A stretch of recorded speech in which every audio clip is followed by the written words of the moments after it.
To story number one with Jared Kushner. The subject of intense fascination throughout the unpredictable electoral triumph of Donald J. Trump. Always at his father-in-law's side throughout the process, the 36-year-old often profiled, rarely quoted in these stories. So after the election, a lot about his data analytics brainchild. How did this team of young political outsiders manage to help Donald Trump pull off this improbable victory?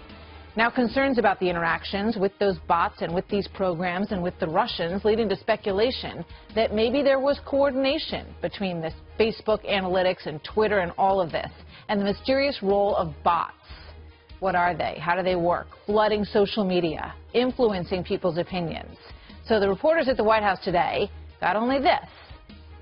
Mr. Kushner's attorney has said that Mr. Kushner has volunteered to share with Congress what he knows about these meetings, and he will do the same if he's contacted or connected with any other inquiry. Did the president discuss it, though? I'm not going to get into what the president did or did not discuss. Does he approve of that action? You're asking if he approves of an action that is not a confirmed action. So one person, who is the only person close to Jared Kushner, who's actually speaking out on the record and only here on the story, is the mastermind behind that data operation that got so much praise and now so much attention. Brad Parscale, his home paper in San Antonio with this headline: San Antonio web firm might be included in probe of the Trump-Russia ties. He joins me now. Brad, thank you very much for being here tonight. Good to have you. Good to see you back on the program again. You have always been the subject of praise and admiration and great interest for this program.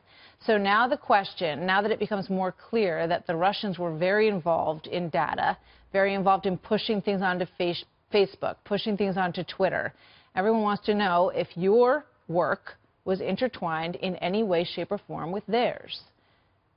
Absolutely not. I mean, this is kind of the funny thing. What's funny about this is that in the United States, we actually have access to some of the best data. And the data we use on this campaign directly came from the Republican National Committee and what they did after the 2012 election to build a data set like never seen before. We didn't need data. We didn't need it from anyone else. It was right here in the United States of America, and the best data is right here. All of that is available to corporations in America and other people in America.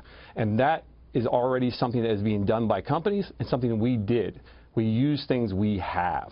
So we do know, according to the investigations, that the Russians tried to influence the election, that they did it through hacking into emails, and that they found ways to push things onto social media in where else? In the counties that mattered, in places like Pennsylvania and Michigan and Wisconsin. You guys were doing the same thing at the same time.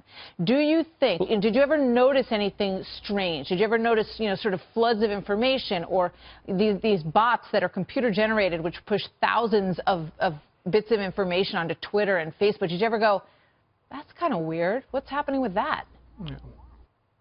Absolutely not. It's so hard. There are so many PACs, the DNC, there's the Hillary Clinton, multiple people are out there doing that. Our campaign was running away with data we got from the Republican National Committee, advertising made down in San Antonio, Texas from a great team of people, and work under Donald Trump. And here's the funny thing about all of this, is Trump might not even needed us. He might have been able to win this whole thing with just his Android and his plane and didn't need any of us. That last 1% possibly came from this data operation, those little pieces there. And what's great is people like Katie Walsh at the Republican National Committee that spent 4 years trying to build this don't get any credit for that. And the other side wants to believe this false narrative because they don't want to believe their candidate was so bad that this is even possible. And the truth is, that data was already there, and we just used it to beat a bad candidate with a great candidate.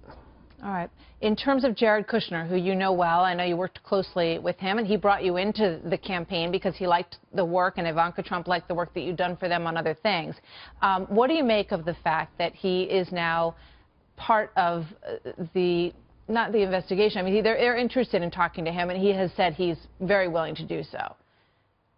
So, I don't talk to Jared a lot about what's happening in the policy portion and those kind of things. We have a friendship, and we continue to communicate. However, I can tell you about Jared Kushner, the man.